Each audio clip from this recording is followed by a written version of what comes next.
علامه ذهبي رحمه الله په خپل کتاب الکبائر کې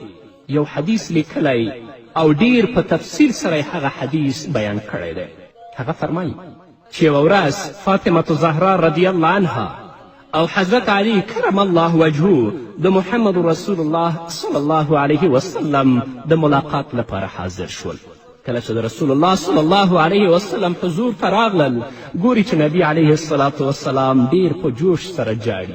این تر دې چې د رسول الله صلی الله علیه وسلم مبارکه ږیره د رسول الله په اوښکو باندې لمده شوي.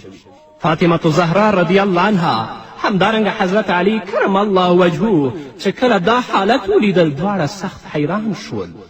پوښتنه یې وکړه چې د الله محبوبه تاسو ولې جاړئ او کوم شی تاسو جړوي؟ نبی کریم صلی الله علیه وسلم جواب ورکړ چې ای فاطمې، کله چې زه د معراج په شپه حضرت جبرائیل علیه الصلاة وسلام سره ګرځېدلم نو هلته مې په دوزخ کې څه ښځې په سخت عذاب باندې ولیدلې، نو ماته د خپل د امت ښځې رایادې شوې، نو ځکه د هغو له غمه زه اوس جاړم. فاطمة زهرا همدارنګه حضرت علی کرم الله وجهه پوښتنه وکړه چې یا رسول الله تاسو هغه ښځې په کوم حالت کې ولیدلې؟ نبی کریم صلی الله علیه وسلم ورته ویلې ای فاطمې، ما لومړی ښځه داسې ولیده چې په جهنم کې دننه په ویښتانو باندې راځړیږي، بدن یې سوځي او ماغزه یې د کټوې په شان باندې ایښیږي. فاطمة زهرا پوښتنه وکړه چې د الله رسوله دې ښځو ته ولې داسې سزا او داسې عذاب ورکول کېده؟ رسول الله صلی الله علیه وسلم په ځواب کې ورته ویل دا هغه ښځه وه چې ویښتان یې کمول، بې پردې او لوڅ سر به ګرځېدله. نو نن ورځ دلته د الله رب العزت په دې سخت عذاب کې ګرفتاره ده. نو راشئ قدرمنو اوریدونکو، زما خویندو، د خپل ژوند ته وګورئ چې ستاسو ژوند څنګه تیریږي. آیا موږ د رسول الله صلی الله علیه وسلم وینا منلې ده که رسول الله وینا موږ په پښو لاندې کړې؟ یا د دنیا په محدود ژوند باندې موږ دوکه شوي یاستو؟ کله ویښته د خپل هلکانو غوندې جوړ که، کله ټکری مو په سره وه، او که په سره وي هغه هم ډېر نازکه چې د هغه ویښته پې ښکاري. الله ته به ورځې، الله به درنه پوښتنه کوي کومه ښځه چې رسول الله په دې عذاب باندې لیدلې، ته به هم په دغه عذاب باندې ګرفتاره یې. نه خورې داسې مه کوه، د خپل لنډ ژوند لپاره د خپل آخرت مه تباه کوه. د الله اوامرو د رسول الله احکامو ته غاړه کېږده تر څو چې هلته الله رب العزت تا ته د عزت او د زینت ژوند در نصیب کړي. دویمه ښځه رسول الله صلی الله علیه وسلم فرمایي دویمه ښځه مې ولیدله چې هغه په ژبه باندې زړېدله او الله رب العزت هغې ته عذاب ورکوي. فاطمة زهرا رضی الله عنها او حضرت علی کرم الله وجهه د رسول الله نه پوښتنه کوي چې یا رسول الله دا کومه ښځه وه؟ رسول الله ورته ځواب ورکوي دا هغه ښځه وه چې دې به د خاوند په مخه کې شوخي کوله، د خاوند خبره به یې نه منله، خاوند به چې څه ورته ویل دې به فورا جواب ورکوه، پټه خوله به کله هم نه پاتې کېدله. دا خو لا پرېږده، ځینې خویندې داسې شته چې هغه د خپل خاوند ته شکنځل کوي، د خپل خاوند په بدو نومونو باندې یادوي، الله به ستا نه پوښتنه نه کوي. نو زموږ ورونه دې هم د خپلو ښځو حقوق وپېژني چې ښځې پرې څه حقوق لري، زموږ خویندې دې هم د خپلو خاوندانو حقوق وپېژني چې خاوند پرې څه حقوق لري، او د متقابلو حقوقو په عملي کولو کې د خپل ژوند په مینه او په محبت کې تیر کړي. خو متاسفانه چې زموږ ورونو د خپل خویندو حقوق نه دي پیژندلي، او همدارنګه زموږ خویندو د خپل خاوندانو حقوق تر اوسه نه دي پیژندلي، چې کله خبر ورته وشي نو خاوند ته فورا ځواب ورکوي، هغه به په بدو نومونو یادوي او حتی هغه ته به په مجلس کې یا د هغه تر شا ښکنځل کوي. نو رسول الله فرمایي چې ما داسې ښځه هم ولیدله چې هغه په جهنم کې د ژبې نه ځوړنده وه او الله رب العزت هغه ته سخت عذاب ورکوه. دا هغه ښځه وه چې د خپل خاوند سره به یې ژبه کوله او فورا به یې هغې ته ځواب ویل. نه راشئ په دنیا کې د مینې د محبت ژوند تیر کړئ، د الله او د الله د رسول د کلام په رڼا کې ژوند تیر کړئ. دا نه چې په دنیا کې بد رد یا خپل خاوند ته ووایو یا یې مور و پلار ته ووایو یا خپل اولادونو ته ووایو او په آخرت کې د الله رب العزت په عذاب کې ګرفتاره یو. الله دې موږ ته د نیکو اعمالو توفیق راکړي. درېیمه ښځه بیا نبی کریم صلی الله علیه وسلم فاطمة زهرا او حضرت علی کرم الله وجهه ته وفرمایل درېیمه ښځه مې ولیدله چې هغه په خپلو سینو باندې په جهنم کې راځړېدله او د جهنم اور د هغې نه راچاپېره و او هغه یې سوځوله. حضرت علی او فاطمه زهرا د رسول الله نه پوښتنه کوي یا رسول الله دا کومه ښځه وه او د دې کوم عمل و چې الله رب العزت په دې سخت عذاب کې دا ګرفتاره کړې وه او دې ته یې دا عذاب ورکوه. رسول الله صلی الله علیه وسلم ورته فرمایي چې دا هغه بد اخلاقه ښځه وه چې دې به د پردیو نه پرده نه کوله او په فساد او په بد اخلاقي باندې به اخته وه، نو هلته د دنیا ژوند دې لذت ګڼلی و، د دنیا ژوند دې ژوند ګڼلی و، د دنیا ژوند دې عزت ګڼلی و، آخرت دې هیر و، نو دلته به الله رب العزت دې ته دغسې عذاب ورکوي او تل تر تله به د الله په دې عذاب کې ګرفتاره وي. که مسلمانه هغه به د خپل د هغه بدو عملونو عذاب څکي، الله به جنت ته بیایي. او که چا بد کارونه کړي په دنیا کې توبه وباسي، په اخلاص و صداقت سره الله ته رجوع کړي، هیله ده چې الله رب العزت دا ګناهونه ورته معاف کړي او الله رب العزت پې پرده واچوي. بیا نبی کریم صلی الله علیه وسلم وفرمایل چې بله ښځه مې ولیدله چې پښې یې پر سینه تړل شوي وي او لاسونه یې په سر تړل شوي ول او په جهنم کې پرته وه او د الله رب العزت عذابونه یې څکل. فاطمه زهرا او حضرت علی کرم الله وجهه د رسول الله نه پوښتنه کوي چې یا رسول الله دا څوک وه؟ رسول الله ورته وویلې دا هغه ښځه وه چې د ناپاکي خیال یې نه ساته، یعنې د نجاست او د پلیتي نه به یې ځان نه بچ کوه، نه به د خپل جامو خیال ساته چې زما جامې پاکې دي او کنه دي، بې نمازه دي کنه دي، په هغو پلیتو جامو به دا مانځه ته درېدله او مونځ به یې کوه. نو نن ورځ الله رب العزت دې ته دا سخت عذاب ورکوي. زمونږ خویندې دي د مانځه لپاره ځان ته مخصوصې او ځانګړې جامې ولري، ځکه چې تل لپاره دوی ماشومان ساتي، یا د ماشومانو لاسونه پلیت وي، یا د هغو پښې پلیتې وي، یا تل لپاره هغوی پلیتي کوي او دوی د خپل جامې ته بچ نه ساتي، بیا په هغه جامو باندې الله ته درېږي مونځ کوي. یو د شرایطو د مانځه نه دا ده چې ستا جامه به پاکه وي، چې جامه دې پاکه نه وي نو الله به ستا مونځ څنګه قبول کړي؟ بهتره دا ده خویندو چې د مانځه لپاره ځانګړې او پاکې جامې ولرئ چې کله مونځ کوئ هغه راښکته کړئ، وایې غوندئ کې بیرته وباسئ کولی شئ. پنځمه ښځه رسول الله صلی الله علیه وسلم وفرمیل بله ښځه مې ولیدله چې مخې د خنزیر په شان و او نور بدن یې د خره په ډول و. حضرت علی او فاطمه زهرا د رسول الله صلی الله علیه وسلم نه پوښتنه کوي چې یا رسول الله دا څوک وه؟ رسول الله صلی الله علیه وسلم ورته فرمایي دا هغه ښځه وه چې دې د غیبت عادت درلوده، تل لپاره به یې د خلکو عیبونه لټول، غیبت او تهمت به یې کوه، نو نن ورځ د الله رب العزت په دې سخت عذاب کې دا ګرفتاره ده. زموږ د خویندو مجلسونه ټول د غیبت مجلسونه جوړ شوي دي، د الله ذکر د الله یاد زموږ نه هیر دی. نه خویندو د غیبت مجلسونه پرېږدئ، د خپل مجلسونه د الله په یاد باندې تازه کړئ، د خپل مجلسونه د الله په ذکر باندې تازه کړئ او د خپل مجلسونه د قرآن د وعظ و نصیحت په اورېدلو باندې تازه کړئ. او که په تاسو کې څوک پوهي کولی شي چې یو بل ته نصیحت وکړئ. څوک چې هر څه کوي تاسو د هغه لپاره د الله رب العزت نه د هدایت غوښتنه وکړئ چې الله ورته هدایت وکړي، دا نه چې په هر مجلسونو کې تاسو د یو بل غیبت کوئ. دا سخته سزا ده چې الله رب العزت یې داسې خویندو ته ورکوي. شپږمه ښځه نبی کریم صلی الله علیه وسلم وفرمایل شپږمه ښځه مې ولیدله چې رنګ یې د سپي په ډول و، د هغه په خولې باندې اور ننوته او د مقعد نه یې وته او د جهنم سکروټې به د هغه په خولې ننوتلې او ملکو لاس کې به د اور کروزونه ول، دا ښځه به یې پې وهله او هغې ښځې به د سپي په شان باندې آوازونه کول. حضرت علی کرم الله وجهه همدارنګه فاطمه زهرا د رسول الله صلی الله علیه وسلم نه پوښتنه کوي چې یا رسول الله دا څوک ول؟ رسول الله صلی الله علیه وسلم ورته جواب ورکړه دا حسد کوونکې ښځه وه چې تل به یې په خپل ژوند په کینه او په حسد کې تېروه او په نورو به یې احسان کوه. واقعا هغه زموږ خویندې چې د خپل ژوند ټول په کینه او په حسد کې تیر کړي او په نورو باندې احسان کوي او بې توبې مړه شي، الله به دا عذاب ورکوي، پرېږدي به یې نه. ځکه کینه او حسد داسې شی دی چې په هغه باندې انسان د خپل د زړه وینې خوري او د کینې او د حسد نه د کورنیو ترمنځ د قومونو ترمنځ لویې دښمني پیدا شوي چې هغو انجام او نتیجه آخر قتل دی. نه د الله په ورکړه باندې راضي اوسئ، هر چاته چې هر څه الله ورکړي په هغه باندې راضي اوسئ، ځان لپاره او د هغو لپاره د الله رب العزت نه د خیر غوښتنه مه کوئ، کینه او حسد پرېږدئ.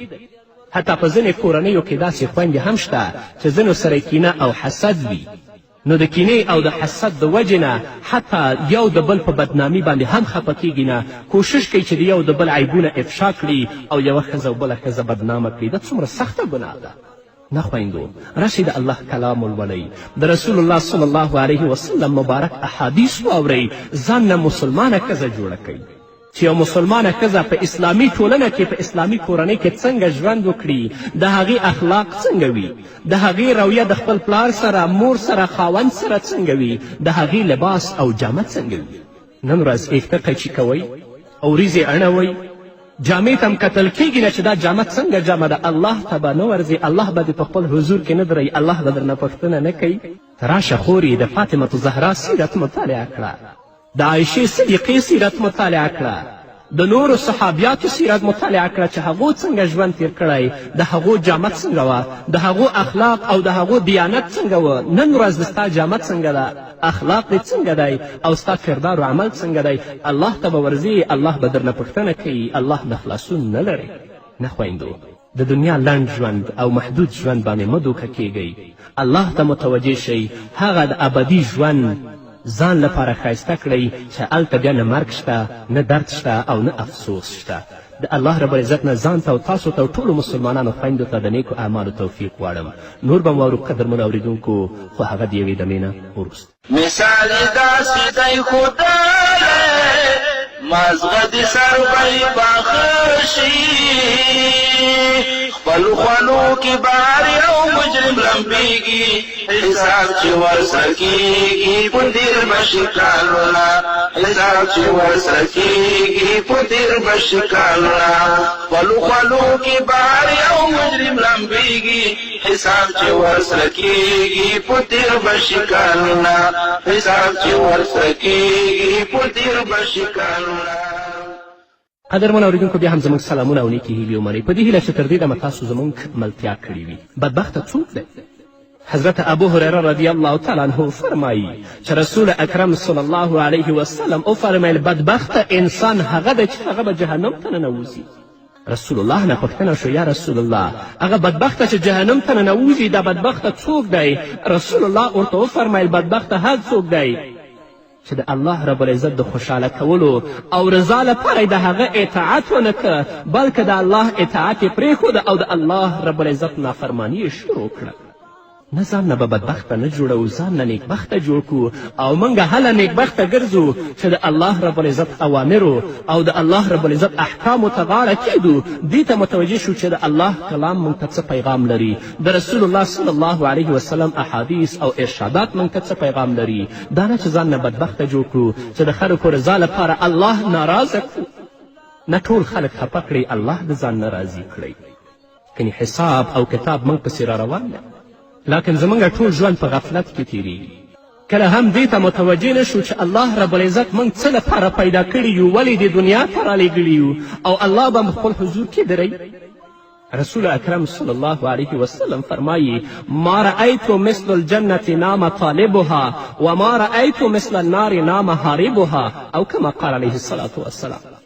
رسول الله صلی الله علیه وسلم فرمایي ما د جنت په شان ښه شی نه دی لیدلی چې غوښتونکی یې ویده وي او ما د دوزخ په شان باندې بد شی نه دی لیدلی چې له هغه څخه تیښته کوونکی دې ویده وي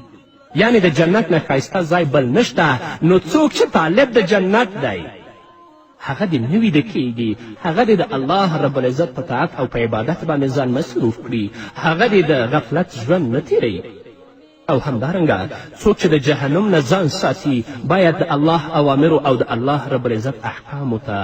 غاړه کیږدي تر څو چې الله د دې نه راضي شي او الله یې د جهنم نه وساتي الله رب العزت چې موږ په دې دنیا کې پیدا کړي یو الله رب العزت موږ په ډېر لوی امتحان او په لویه ازموینه کې اچولی یو دنیا ته زموږ راتګ زموږ په خوښه نه دی همدارنګه د دنیا نه تګ چې بیرته موږ د دنیا نه ځو دا هم زموږ په خوښه نه دی حالات واقعات پر موږ داسې ناڅاپي بریدونه کوي چې له هغو څخه نه کم غریب خوندي پاتې کیدی شي او نه هم کم مالدار او سرمایهدار بلکې حالات او واقعات لپاره په موږ بریدونه کوي الله ته بدرېږو الله به زموږ نه پوښتنه کوي که په مال سره خلکو خوښي او خوشحالي اخیستلی شوی نو د مالدارانو په کورونو کې به د سره غم نه وی موجود او هلته به د ماتم چیغې نه اورېدل کېدلی بلکې تل لپاره به د هغوی په کورنۍ کې ډاډ او اطمینان وی خو کله هم داسې نشي کېدلی د هر څه د الله رب العزت په لاس کې دي چې کله چاته خوشحالي ورکوي چې کله چاته غم ورکوي خو نیکبخته انسان به هغه وي چې هغه د خوشحالي او د غم په وخت کې د الله رضا لټوي الله ته ولاړ وي وتلک الایام نداولها بین الناس الله وایي چې دا ورځې زموږ په واک کې دي څنګه چې غواړو هغه ډول د خلکو ترمنځ اړوو را اړوو غم او خوشحالي نه په مال سره ده او نه د چا په واک کې ده الله رب العزت چې وغواړي هغه خندول هم کوي او الله رب العزت چې وغواړي هغه ژړول هم کوي خو بهترینه انسان نیکبخته انسان دا دی چې په هر وخت کې هغه د الله رب العزت د اوامرو تابع وي او تل لپاره دې ته متوجه شي زه به الله ته څنګه جواب ورکوم که دنیا کې ته عزتمن یې دا هم د الله له طرفه وګڼه که دنیا کې په تا ذلت راځي دا هم د الله له طرفه وګڼه وتعز من تشاء وتذل من تشاء الله عزت ورکوي هغه چاته چې خوښی شي او ذلیله کوي هغه څوک چې خوښی شي همدارنګه الله فرمایي تؤتي الملک من تشاء وتنزع الملک ممن تشاء الله پاچایي ورکوي هغه چاته چې خوښه شي او د چا له لاسه یې چې خوښه شي پاچایي وباسي الله رب العزت چې چاته د عزت اراده وکړي که د دنیا ټول مخلوقات راټول شي چې هغه بې عزته کړي خو څوک یې بې عزته کولی نه شي اما الله رب العزت که د چا بې عزتي اراده وکړه که ټوله دنیا راټوله شي چې هغه ته عزت ورکړي بیا هغه ته څوک عزت نه شي ورکولی نو که په دنیا کې عزتمن یې په قدرت کې هم الله ویروه الله به دې په خپل حضور کې درئي جنت او جهنم ته پسې را روان دی او که په دنیا کې په ظاهري توګه ته ذلیله کیږې ته سبب او لامل لا ورته وچولې بیا هم الله ته متوجه شه الله ته زاري وکړه د الله رب العزت اوامرو او احکامو ته غاړه کیږده نه په خپل مال باندې دوکه شه او نه په خپل ځواني باندې دوکه شه او نه په خپل قدرت باندې دوکه شه په نجران کې یو ځوان ولاړ و چې ډېر ښایسته بدن و او ډېره اوچته تنه یې وه بل سړي ورته ډېر په حیراني سره وکتل هغه ځوان ورته وویلې چې بابا ولې راته داسې حیران ګورې هغه ورته ویلې زه ستا ځواني ته حیران یم چې الله رب العزت تا ته څومره ښایسته ځواني درکړې څومره ښایسته صورت درکړی هغه ځوان ورته ویلې چې زما ځواني ته خو الله رب العزت هم حیران دی زما ښایست ته خو الله حیران دی ده لا دا خبره کوله چې د ټولو خلکو په مخه کې د دې تنه کمېدله چې تنه یې څومره اوچته وه هغه یو لیش ته راغی الله رب العزت ونه وژنه بلکې هغه الله رب العزت ژوندی خوشې که چې د خلکو لپاره عبرت وګرځي انکم لتکفرون بالذي خلق الارض فی یومین وتجعلون له اندادا تاسو په هغه ذات باندې کافرېږئ چې هغه ځمکه په 2 ورځو کې پیدا کړې ده او تاسو د هغه لپاره شریکان جوړوئ نو که په دنیا کې الله قدرت درکړی دا هم ابتلا او آزمایش دی که په دنیا کې الله ښایسته ځواني درکړې دا هم په دنیا کې ابتلا او آزمایش دی په هر وخت کې الله ته متوجه اوسه الله ته زاري کوه ځوان په شان د مصعب ابن عمیر غوندې ځوان وي سیرت کتابونه لیکي مخکې د دې نه چې هغه د اسلام په مقدس دین باندې مشرف شي د مکې مکرمې په ځوانانو کې د ټولو نه ښایسته ځوان د ټولو نه نازولی ځوان و چې د ورځې به یې د 200 دینارو جامې اغوستلې خو چې کله د اسلام په مقدس دین باندې مشرف کیږي مور او پلار یې هغه سخت اړي چې د اسلام نه واوړه هغه ته ډوډۍ نه ورکوي چې ویې خوري د بدن غوښې تویږي یوه ورځ رسول الله صلی الله علیه وسلم د صحابهو په مجلس کې ناست دی چې مصعب ابن عمیر تیریږي د رسول الله صلی الله علیه وسلم د سترګو نه اوښکې روانېږي او ژاړي صحابه کرام پوښتنې کوي چې یا رسول الله ولې دې وژړلې رسول الله صلی الله علیه وسلم فرمایي چې ما ته د مصعب هغه وختنی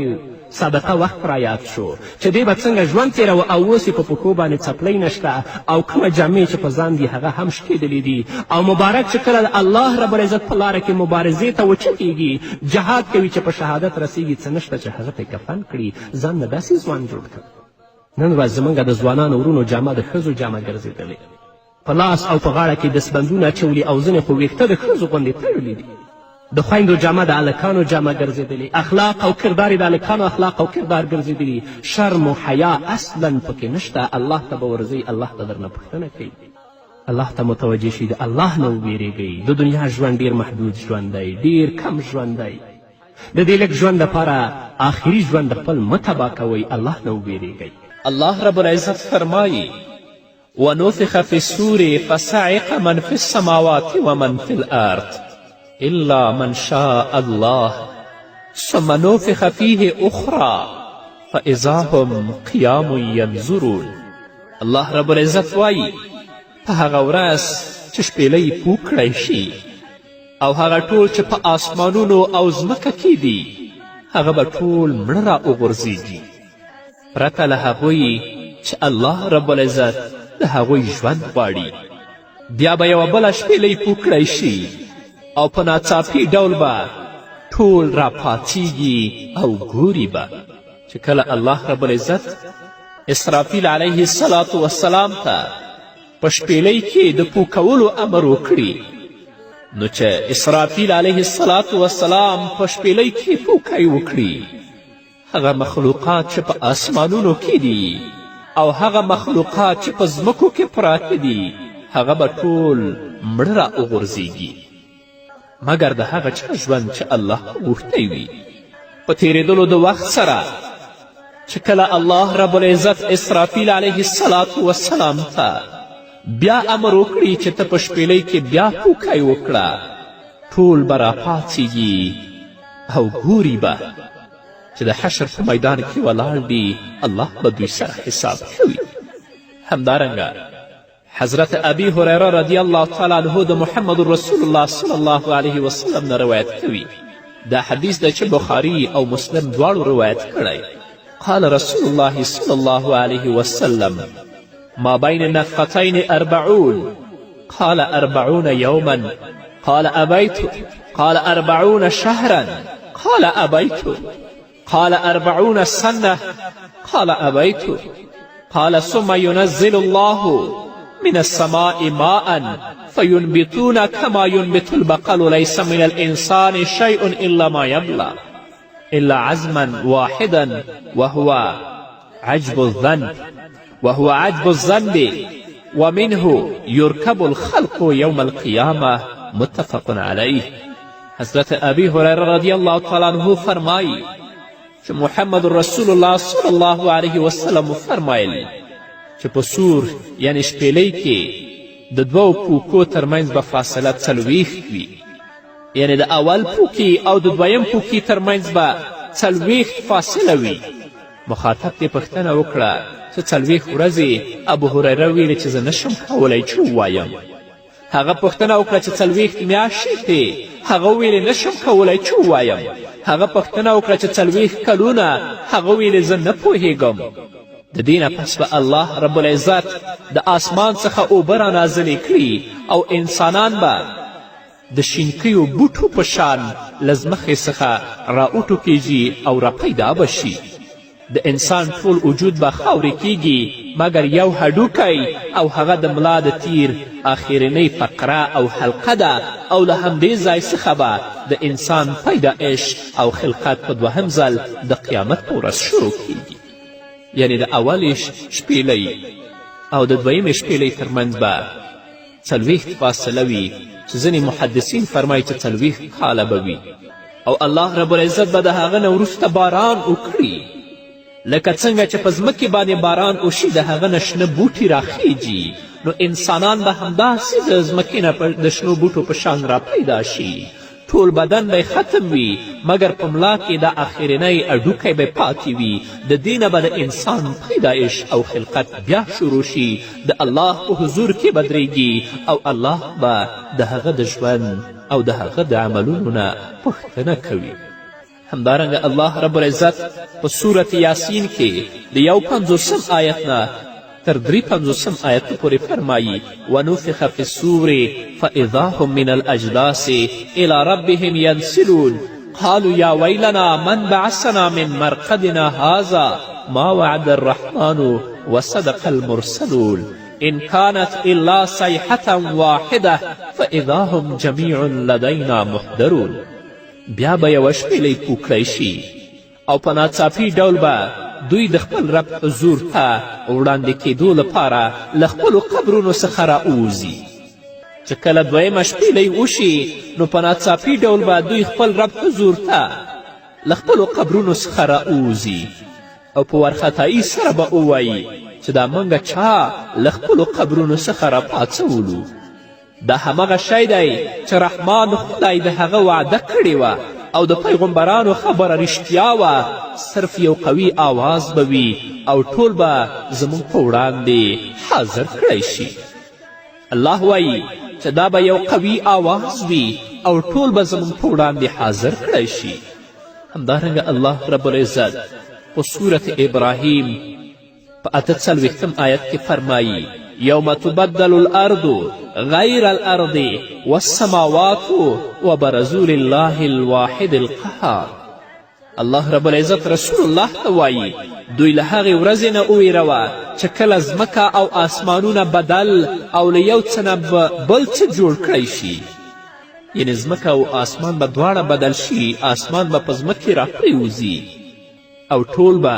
د یو قهار خدای په وړاندې څرګند حاضر شي. همدارنګه الله رب العزت په صورت زلزله کې د اول آیت نه اتم آیت پورې فرمایي اذا زلزلت الارض زلزالها واخرجت الارض اثقالها وقال الانسان ما لها يومئذ تحدث اخبارها بان ربك اوحى لها يومئذ يصدر الناس اشتاتا ليروا اعمالهم فمن يعمل مثقال ذرة خيرا يره ومن يعمل مثقال ذرة شرا يره. کله چې ځمکه په خپل ټول قوت سره وخوځول شي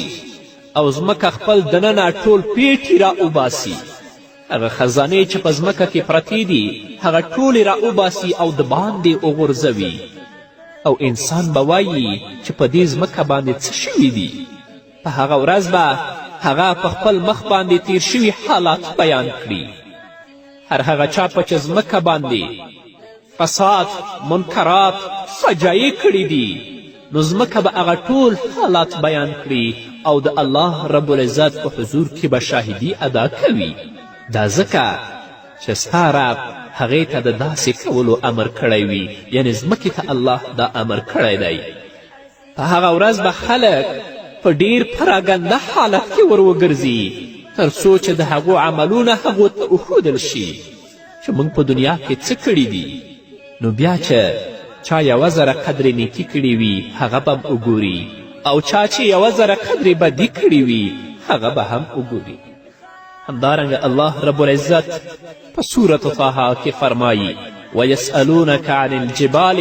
فقل ینسفها ربی نسفا فیذرها قاعا صفصفا. ای رسوله دوی له تا نه پوښتنه کوي چې په هغه ورځ به دغه غټ غټ غرونه چیرته لاړ شي. ته ورته ووایه چې زما پروردګار به هغه خاورې ایرې کړي، یعنې دا غرونه به الله رب العزت د حشر په ورځ باندې خاورې ایرې کړي، وابه یې لوځوي، او ځمکه به یو داسې هوار ستره میدان جوړ کړي چې په هغه کې به هر څوک له لرې نه ښکاري. همدارنګه الله رب العزت په صورت القارعه کې فرمایي یوم یکون الناس کالفراش المبثوث وتکون الجبال کالعهن المنفوش. هغه ورځ چې کله خلک د خورو ورو پتنګانو غوندې شي او غرونه د رنګارنګ ډانډس شویو وړیو غوندې شي. یوم یکون الناس کالفراش المبثوث، په هغه ورځ به خلک د خورو ورو پتنګانو غوندې شي. وتکون الجبال کالعهن المنفوش، غرونه به داسې شي لکه څنګه چې ډانډس پنبه او مالوچ وهي او د هغو هغه قطرې پورته کیږي، د هغو لوخړې پورته کیږي، الله به غرونه همداسې کړي. همدارنګه الله رب العزت په صورت واقعه کې فرمایي اذا وقعت الواقعه ليس لوقعتها كاذبة خافضة رافعة إذا رجت الأرض رجا وبست الجبال بسا فكانت هباء منبثا. کله چې کیدونکې واقعه منځته راشي چې قیامت دی، نو هیڅوک به د هغې د واقع کیدو دروغ ګڼونکي نه وي چې دا واقعه دروغ وګڼي، هغه به ښکته کوونکي پورته کوونکي وي. کله چې ځمکه په هغه وخت کې یو دم وخوځول شي او غرونه په داسې شان میده میده کړی شي چې خوره وره دوړه به ترېنه جوړه شي او پورته به شي. همدارنګه الله رب العزت فرمایي فاذا انشقت السماء فكانت وردة كالدهان. نو څه به جوړ شي په هغه وخت کې کله چې آسمان وچ وي او د سرې څرمنې غوندې سور شي. او الله فرمایي یوم تمور السماء مورا وتسیر الجبال سیرا. هغه به په هغه ورځ واقع شي چې آسمان په اوړېدو را اوړېدو خوځېږي او غرونه به الوتي الوتي روان شي. د ټول د حشر ورځ ده، د قیامت ورځ ده. الله رب العزت دې دا په موږ باندې اسانه کړي. نور به واورو د یوې دمې نه وروسته. د لمر به جګ یوه نیزه شي، خلقو به سخته ګرمې وشي. مثال یې داسې دی ښودلی،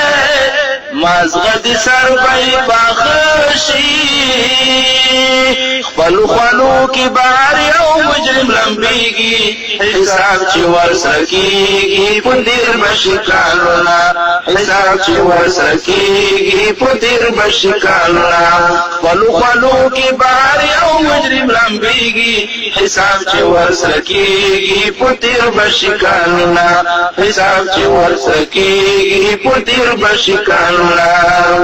قدرمنو اورېدونکو، بیا هم زموږ سلامونه او نیکې هیلې ومنئ. همدارنګه الله رب العزت په صورت قیامت کې د اووم آیت نه تر 10 پورې فرمایي: فاذا برق البصر وخسف القمر وجمع الشمس والقمر يقول الانسان يومئذ أين المفر. الله رب العزت فرمایي بیا چې کله سترګې نیغې راوخیږي، د خپلو ځایونو نه سترګې راووځي او سپوږمۍ بې نوره شي او لمر او سپوږمۍ دواړه یو ځای شي، په هغه وخت کې به همدغه انسان ووایي چې چیرته وتښتم، د تیښتې لاره او د تیښتې ځای چیرته دی، خو چیرته هم تښتېدلی نشي. بیا هم الله رب العزت په صورت تکویر کې د اول آیت نه تر 14 آیته پورې فرمایي: اذا الشمس کورت واذا النجوم انکدرت واذا الجبال سيرت واذا العشار عطلت واذا الوحوش حشرت واذا البحار سجرت واذا النفوس زوجت واذا الموءودة سئلت بأي ذنب قتلت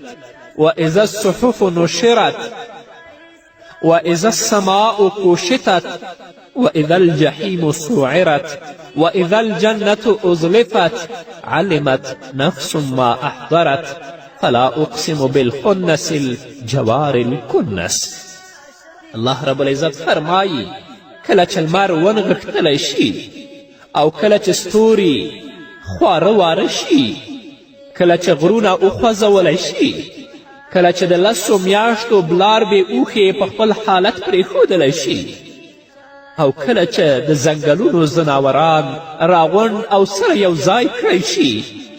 او کله چې سمندر لمبه کړی شي، د دنیا اوبه به ټول اور واوري،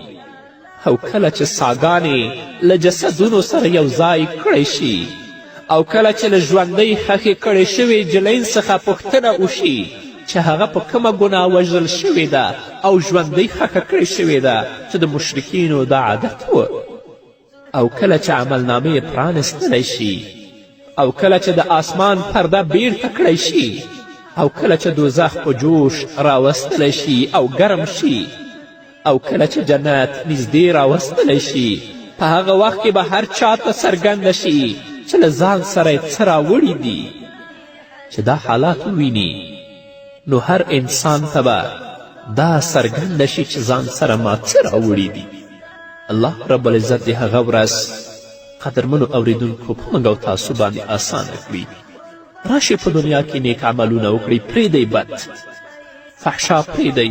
منکرات پرېږدئ، هغه عملونه چې د الله رب العزت د غضب او د لعنت سبب کیږي هغه پرېږدئ. هغه عملونو ته مخه کړئ چې هغه باندې الله راضي کیږي، هغه باندې د الله رسول راضي کیږي، هغو ته مخه کړئ. په خپل ژوند کې د دې کم وخت نه په استفادې سره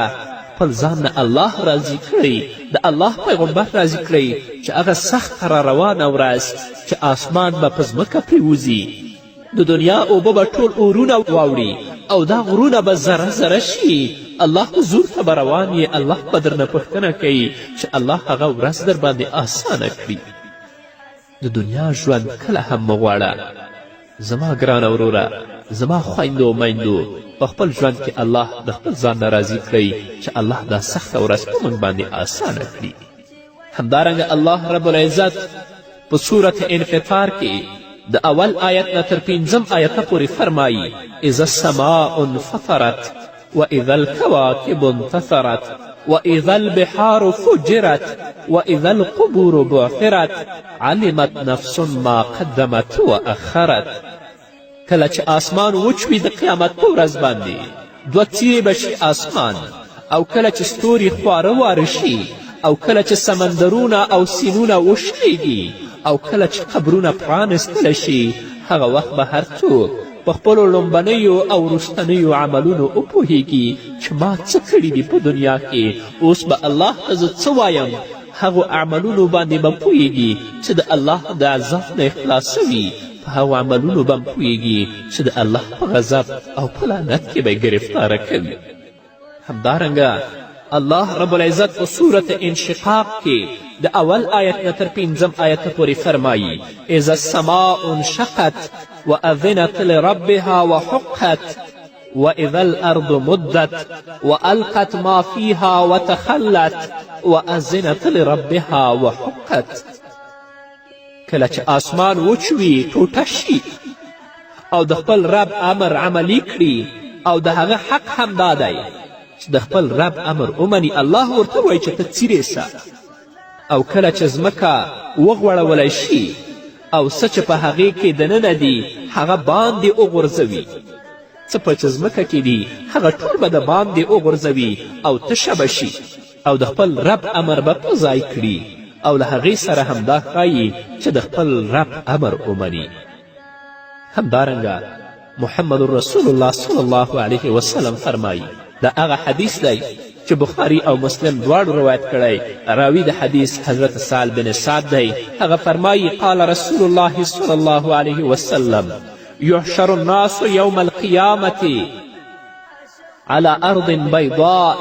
عفراء كقرصة النقي ليس فيها علم لأحد. رسول الله صلی الله علیه وسلم فرمایي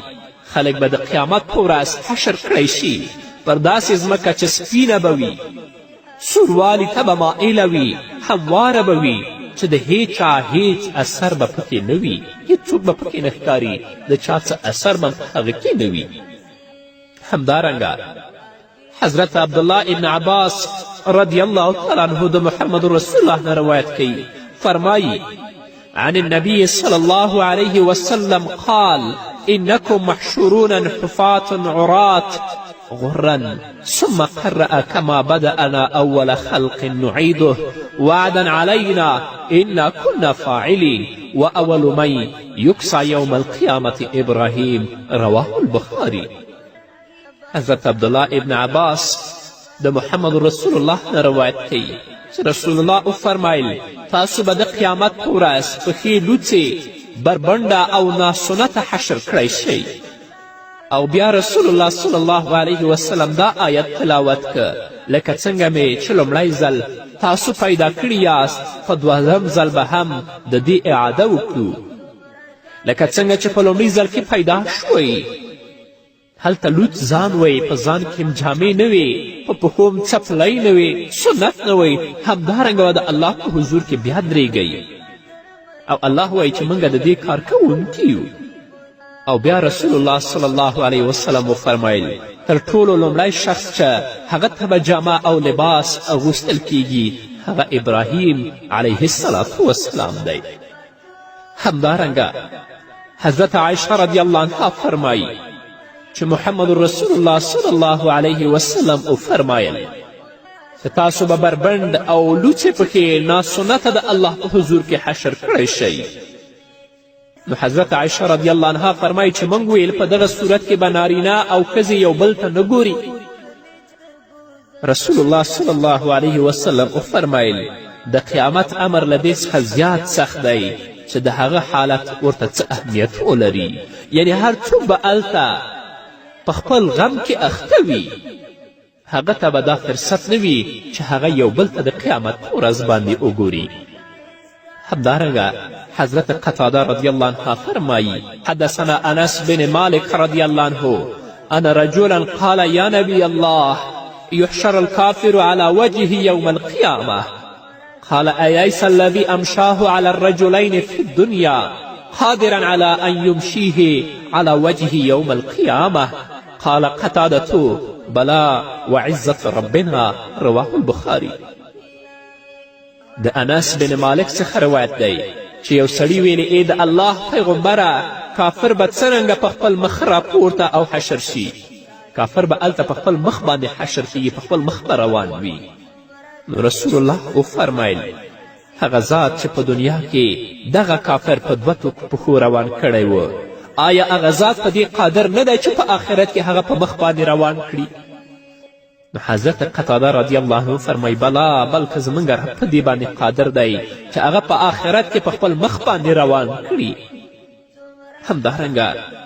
حضرت ابي هريره رضی الله تعالی عنه فرمایی قال رسول الله صلی الله علیه وسلم يحشر الناس يوم القيامة 3 أصناف، صنفا مشاة وصنفا ركبان وصنفا على وجوههم. قيل يا رسول الله وكيف يمشون على وجوههم؟ قال إن الذي أمشاهم على أقدامهم قادر على أن يمشيهم على وجوههم، أما إنهم يتقون بوجوههم كل حدب وشوك. رواه الترمذي. حضرت ابو هریره رضی الله عنه فرمایی چې محمد رسول الله صلی الله علیه وسلم فرمایل خلک به په قیامت کې 3 ډلې وي، یوه ډله به پیاده وي، بله ډله به سپاره وي او بله ډله به په خپلو مخونو روان وي. چا پوښتنه وکړه چې یا رسول الله څرنګه به په خپلو مخونو روان وي؟ رسول الله وفرمیل هغه ذات چې هغوی ته یې په پښو باندې د تللو توان ورکړی و نو په دې قادر دی چې هغوی پر مخونو باندې روان کړي، مګر هغوی به په خپلو مخونو هر لوړواړی او اغزي د خپل ځان څخه دفع کوي. دا د کفارو حشر دی په آخرت کې. الله رب العزت دې په موږ باندې آسانه کړي. نو قدرمنو اوریدونکو په نورو خپرونو کې به انشاءالله په دې مسایلو غږیږو.